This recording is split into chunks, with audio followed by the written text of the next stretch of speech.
Yung ang hilig mo manilip, pero yung sarili mong baho hindi mo makita.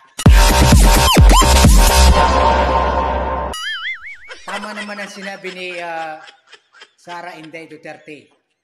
Nahalungkatin mo muna ang sarili mong anak doon sa niya. Kasi kung patas ka lumaban, dapat imbestigahan mo rin, halungkatin mo rin ang naging kaso ng iyong anak ng dahil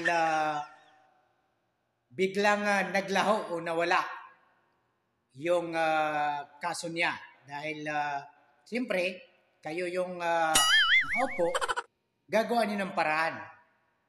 Kaya bago kayo manilip ng ibang tao ay silipin niyo muna, tanungin niyo muna ang sarili niyo, wala ba kayong baho na tinatago sa inyong sariling bulsa para hindi kayo mabutasan ng ibang tao.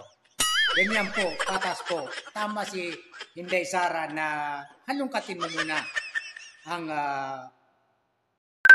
ng anak mo bago siya